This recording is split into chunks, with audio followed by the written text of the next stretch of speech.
Baik, bismillahirrahmanirrahim. Assalamualaikum warahmatullahi wabarakatuh. Saya Regina Triana Putri, NIM A221-20141. Saya dari kelas C Program Studi Pendidikan Biologi.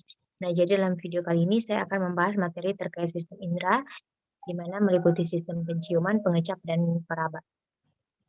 Langsung saja kita ke poin yang pertama, yaitu pengertian dari sistem indera.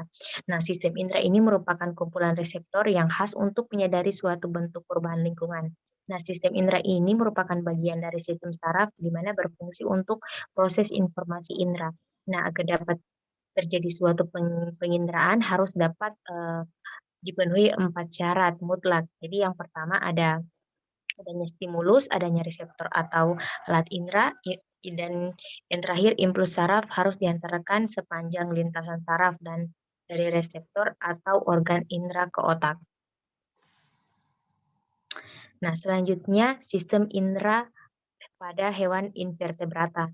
Jadi, contohnya itu pada sistem indera pada protozoa. Nah, protozoa ini umumnya tidak memiliki indera. Meskipun demikian, namun protozoa tetap peka terhadap rangsangan. Contohnya itu pada Amoeba sp, di mana Amoeba ini peka terhadap sentuhan dan cahaya, dan di mana sentuhan dan cahaya ini, cahaya yang kuat akan merangsang Amoeba untuk bergerak menjauh. Dan selanjutnya indera pada Coelenterata. Nah, hewan berongga seperti ubur-ubur memiliki sel-sel pigmen dan juga sel-sel sensori yang peka terhadap cahaya serta sejumlah tentakel sebagai alat peraba. Selanjutnya ada sistem indera pada moluska. Nah, bekicot ini mempunyai 2 pasang antena, di mana sepasang antena ini eh, mempunyai sepasang antena yang panjang, di ujungnya itu terdapat mata sebagai indera penglihatan, sedangkan sepasang antena yang pendek itu di mana berfungsi sebagai indera peraba. Nah, berikutnya ada indera pada Echinodermata, di mana memiliki alat indera khusus berupa sistem indera taktik atau indera peraba dan kemoreseptor. Berikutnya ada sistem indera pada cacing pipih. Nah, contohnya itu pada planaria yang memiliki sepasang bintik mata dan bagian leher interior tubuhnya. Nah, bintik mata ini dapat peka terhadap rangsangan cahaya. Nah, planaria ini cenderung bergerak menjauhi cahaya. Jadi kedua bintik mata tersebut itu dapat membantu planaria untuk mengenali lingkungan. Nah, pada kedua sisi tubuh dari bagian depan atau anterior juga terdapat indera penerima rangsangan yang dapat membantu planaria ini atau cacing pipih ini dapat menemukan makanan. Berikutnya ada indera pada Annelida.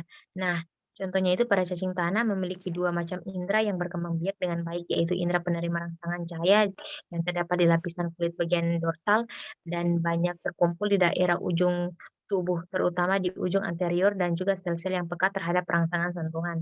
Nah, indera lain pada cacing tanah ini diketahui berkembang dengan baik merupakan indera pengecap, di mana melalui indera pengecap ini cacing tanah dapat membedakan kol hijau dan juga kol merah atau seledri dan juga wortel. Berikutnya ada sistem indera hewan invertebrata yang ketujuh. Jadi indera pada perifera, di mana tubuh perifera ini belum membentuk jaringan atau organ, maka dari itu pada pilum perifera belum memiliki sistem indera karena struktur tubuhnya itu yang masih primitif.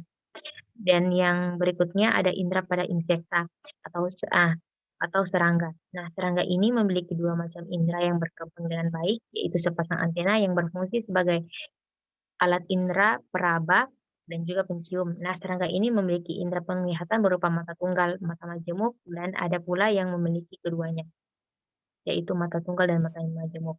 Berikutnya ada sistem indera pada hewan vertebrata, contohnya itu pada ikan, Lepistes, di mana indera penciuman ikan ini terletak di ruang kecil tepat di depan mata dan juga mulutnya. Nah, ikan ini memiliki indera penciuman yang sensitif, di mana indera perasa dan juga peraba pada ikan saling berikatan satu sama lain dan sangat sensitif. Nah, indera yang terletak di kulit dan juga kumisnya ini bisa merasakan air tawar, air asin, dan juga air pahit.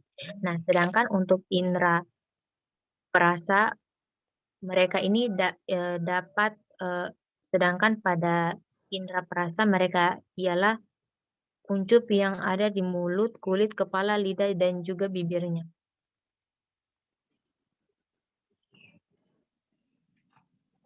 Berikutnya ada sistem indera pada amfibi, di mana pada amfibi ini, hewan katak berkembang dengan baik.